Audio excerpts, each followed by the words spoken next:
जय श्री कृष्ण, जय श्री कृष्ण, जय श्री कृष्ण। जय राधा रानी की जय, जय सिया रामचंद्र की जय, जय वैष्णो माता की जय, जय खाटू श्याम की जय।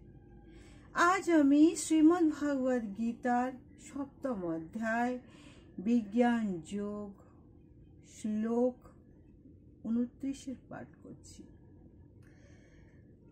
जरा मरण मोक्षः माम आश्रितः यन्ति ये ते ब्रह्मात् यतत् विद्युतः कृतसनम अध्यात्म कर्मः च अखिलम।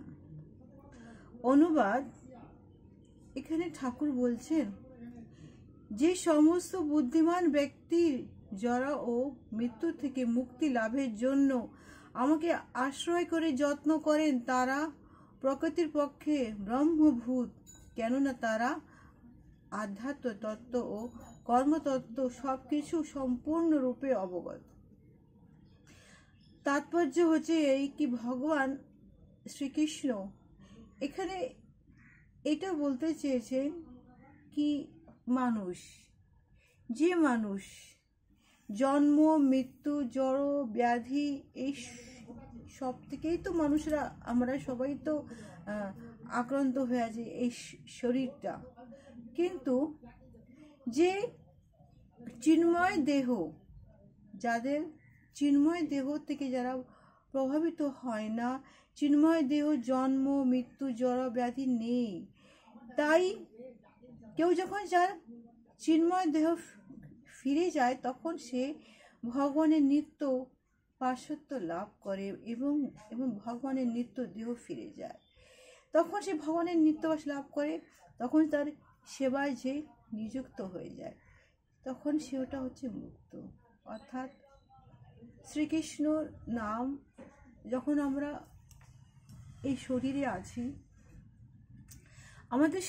আমাদের সবার শরীরে একটা করে আত্মা আছে, যেটা যেটা পরাত্মার সাথে আমাদের লিঙ্কড। ভগবান আমাদের সবাইকে এই পৃথিবীতে পাঠিয়েছে সেই লিঙ্কটা যেন ভেঙে না যায়, কিন্তু আমরা কি সেটা করতে পারি না।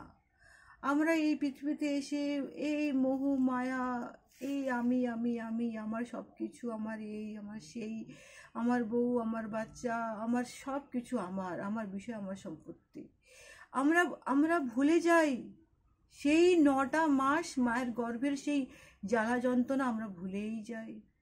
আমরা ভুলে যাই যে কত কষ্ট করে আমার এই পৃথিবীতে আমাদের মা একজন আমাদেরকে আনে, আমরা ভুলেই যাই। সেই সময় সেই কৃষ্ণর সাথে আমাদের যা কমিটমেন্ট করা সেটা আমরা ভুলেই যাই। এখানে এসে সব কিছু আমরা মোহ মায়ের মধ্যে পড়ে সব কিছুতে আমরা ভুলে যাই। কিন্তু যারা এই সব থেকে সময় থাকতে থাকতে যারা নিজেকে গুটিয়ে নিতে পারে, কৃষ্ণ চরণে যারা চলে যেতে পারে,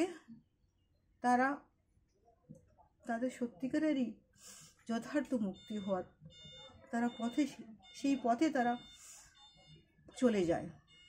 কেননা কৃষ্ণ প্রেম, কৃষ্ণ নাম ভগবানের কৃপার ফলে এটা হয়।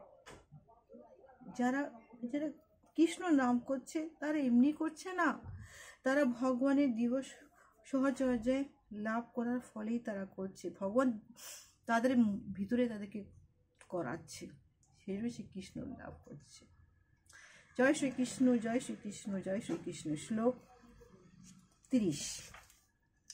साधिभूतः अधिदेवमः मां साधियज्ञमः यच्चः विद्युत् प्रयाणकाले अपि च मां ते विद्युतः युक्तः चेतसः। অনুবাদ, যারা অধিভূত তত্ত্ব, অধিদৈব তত্ত্ব, অধিযোগ্য তত্ত্ব সে আমাকে পরমেশ্বর ভগবান বলে অবগত হন, তারা আমাতে আসক্তি চিত্ত এমনকি মরণকালেও আমাকে জানতে পান। অর্থাৎ ভগবান বলছেন আমাকে তুমি ডাকো, মরণকালেই ডাকো, কিন্তু আমাকে তুমি ডাকো, মোহ মায়ার বসে পড়ে আমাকে তোমরা ভুলে যেও না। ভুলে যেও না, আমাকে তুমি ডাকো।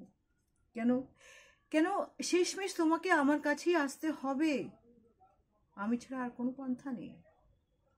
ভগবান শ্রীকৃষ্ণ হচ্ছেন পরম পুরুষোত্তম ভগবান, তার কৃপা লাভ করাটাই হচ্ছে আমাদের এই মানব জীবনের অঙ্গ, ও ছাড়া যার কিছু নেই। জয় শ্রীকৃষ্ণ, জয় শ্রীকৃষ্ণ, জয় শ্রীকৃষ্ণ। আজকে আমার বিজ্ঞান যোগটা সমাপ্ত হলো। আগামীকাল আমি অষ্টম অধ্যায় অক্ষর ব্রহ্মযোগ পড়ব। ততক্ষণ যেন জয় শ্রীকৃষ্ণ, জয় শ্রী